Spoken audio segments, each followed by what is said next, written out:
Bonjour à tous et bienvenue sur La Ruche Média. Aujourd'hui, je reçois Jean-Claude Barny.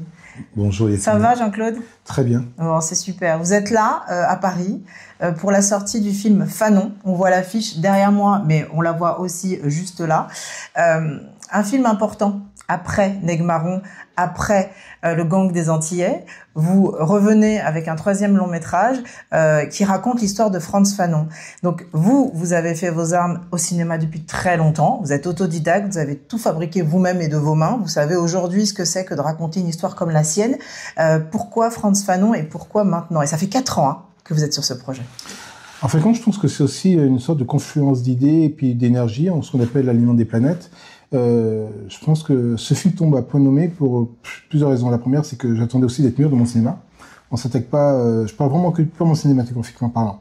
On s'attaque pas à un sujet aussi fort d'époque, sur une époque aussi compliquée, complexe, si on n'a pas la maturité pour la mieux la reconstruire à l'image. Je pense que tous ceux qui se sont attaqués à ces projets et qui avaient du talent ont d'abord attendu que d'avoir une belle maîtrise du langage cinématographique. Sinon, évidemment, on peut passer à côté de l'expression intellectuelle ou même culturelle. Donc, j'attendais d'être prêt. Et ces deux films-là m'ont permis de grandir, et m'ont permis aussi d'avoir aussi voilà cette bagage pour dire voilà ce que je veux en termes de cinéma. Et puis, il y a aussi le monsieur. Il y a Fanon. Il y a Fanon aussi. Il y a aussi ce personnage très puissant intellectuellement, avec un parcours hors norme. Et il a fallu aussi digérer toutes ces années de son écriture, de ses intentions, des rencontres, lire énormément tout ce que j'ai pu trouver sur lui, parce que c'est quelqu'un qui est extrêmement parcouru en termes de thèses, en termes d'ouvrages et de documentaires. Donc il y a aujourd'hui beaucoup de sources pour pouvoir s'imprégner de façon à la fois contradictoire, mais à la fois aussi de richesse sur l'œuvre de Fanon. Et ces années-là m'ont permis d'avoir une idée assez personnelle, mais assez concrète de ce que est Fanon pour un projet tel que le mien. C'est ce que vous livrez aujourd'hui dans ce long métrage qui sortira le 2 avril en France. Et vous vous êtes concentré, ce n'est pas un biopic classique comme on pourrait voir un Tina ou Ray. C'est juste les années. Oui, c'est pour ça que je les cite. Ça a été les miennes pour travailler sur ce. Voilà, je les cite absolument. Parce qu'il y a toutes sortes de biopics, mais là on est vraiment dans l'excellence du biopic. Exactement. Voilà. Mais vous vous êtes concentré sur les années algériennes. Ça tombe là aussi bien par rapport au débat français et la façon dont on regarde notre histoire et ses 135 ans de colonisation. Justement, il y a dans ce film, vous me direz si je me trompe, une envie de montrer un Fanon que peut-être des initiés connaissent, et en même temps une envie de le faire découvrir à ceux qui ne le connaissent pas à travers une vie intime et une vie personnelle. Comment vous avez essayé de ne pas noyer justement le poisson? C'est vraiment en prenant une partie de sa vie la plus probante. C'est-à-dire que, évidemment, sur les biopics que tu as cités, il y a une trajectoire de début, de fin, de naissance et de fin. Ça, c'est un peu le parcours d'une biopic. Et mais moi, plus que le biopic, c'était aussi la révélation de ce Fanon qui m'intéressait. À quel moment il s'est révélé? Qu'est-ce qui l'a fait se révéler? Et la mission dans laquelle il s'était proposé en arrivant en Algérie. Et d'une façon cinématographique, j'ai pensé, avec mon producteur Sébastien Nomo, que si je voulais vraiment travailler sur le personnage, il fallait pas que je m'étale. Il fallait que je prenne quelque chose de bien pointu et à l'intérieur de cette chose précise, travailler sur sa pensée. Donc son arrivée en Algérie, jusqu'à sa mort, ont été pour nous vraiment la matière pour vraiment essayer de délivrer le message, ce que Fanon avait à nous proposer de par le monde. Oui, il a proposé un regard universel, une langue universelle, une manière de regarder par le biais de la psychiatrie ce qu'est la colonisation. Pourquoi, aujourd'hui, en 2025, Frantz Fanon est mal connu et méconnu? Qu'est-ce qui s'est passé dans l'histoire de France, même d'un point de vue de l'éducation nationale, pour qu'on oublie ou qu'on caricature sa pensée comme si c'était un sanguinaire, un raciste, qui n'aime pas les Blancs? Moi, j'appelle ça de l'effacement. À partir du moment que vous effacez un projet de vie, parce que c'est ça qui nous apprend, c'est un projet de vie. À partir du moment où vous effacez un projet de vie, vous enlevez à l'humanité quelque chose qui est nécessaire à sa survie. Et il y a des gens dans notre histoire commune, historique, romaine, ont fait en sorte que leur projet de vie nous ont permis de grandir, de s'élever. Et Fanon fait partie de ces gens-là. Fanon fait partie des gens qui, humainement, nous ont proposé quelque chose qui pouvait faire avancer l'humanité. Et en l'enlevant, en l'effaçant, ça nous a manqué, il manque une case. Et il manque un tiroir. Voilà, et c'est pour ça qu'aujourd'hui... On est déstabilisé. Et voilà. On n'a pas des réponses à des choses qui sont passées. Parce que d'autres ont pris le relais. Donc si vous enlevez un maillon important, il y a d'autres qui s'enclenchent, mais c'est distordant. Enfin, le vélo n'avance pas, quoi. Oui. Il y a du surplace. Oui. Et je pense que c'est ça. C'est que je pense que ceux qui ont malheureusement eu cette idée d'enlever Fanon comme vraiment quelqu'un qui était important dans notre société n'ont pas pensé que 30 ans, 40 ans, 50 ans plus tard, cette parole allait nous manquer.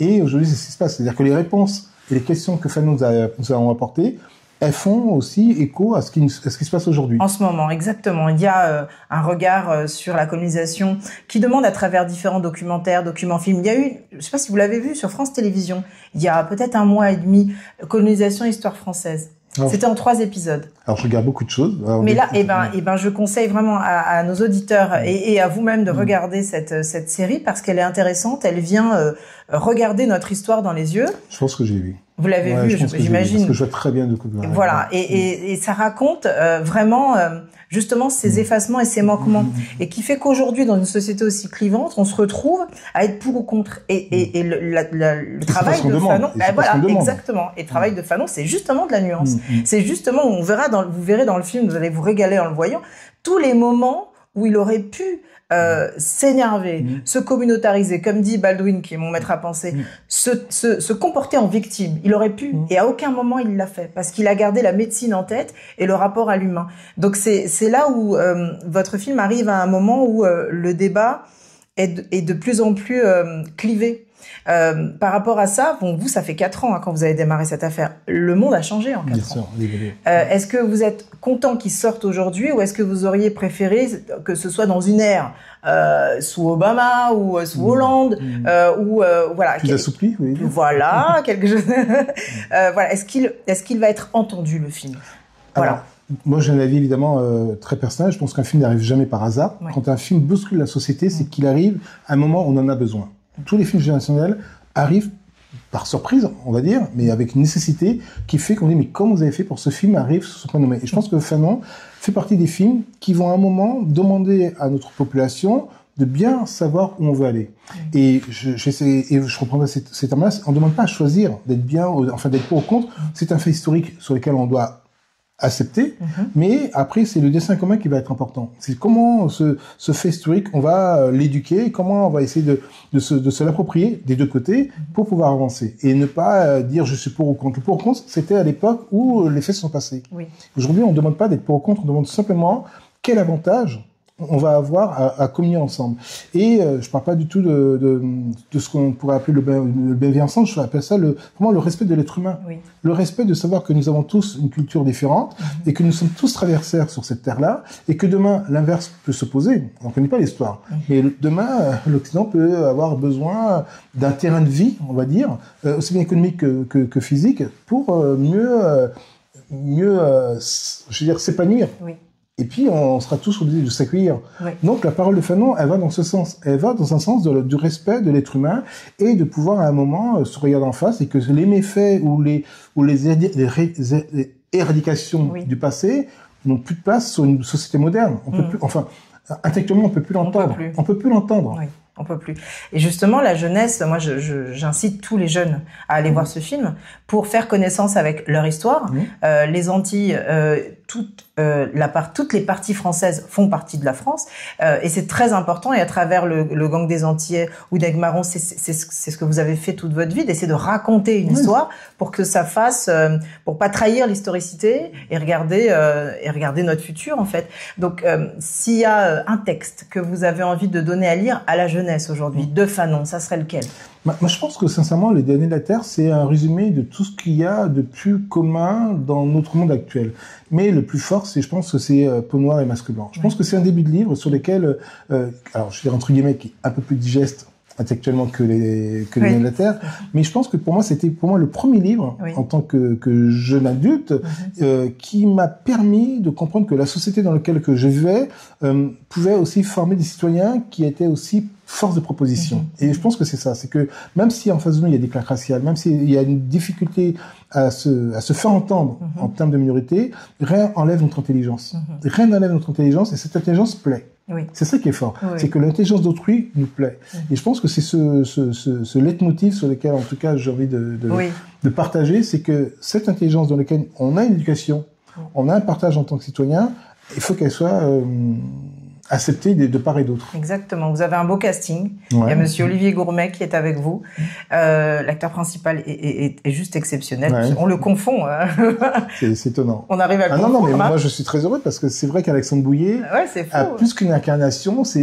Alors pour moi, ça fait partie des comédiens Oui. qui rencontrent leur rôle. Oui. Il y a comme ça, dans l'histoire du général, dans l'histoire du cinéma, de façon générale, il y a toujours cet acteur qui rencontre son rôle et qui fait carrière à partir de ce rôle. J'ai l'impression, enfin, on va pas lui porter l'œil, mais j'ai l'impression, il y a un engagement dans la façon qu'il a d'incarner Fanon. Non, mais je pense que ce Fanon-là l'attendait, quoi. Oui.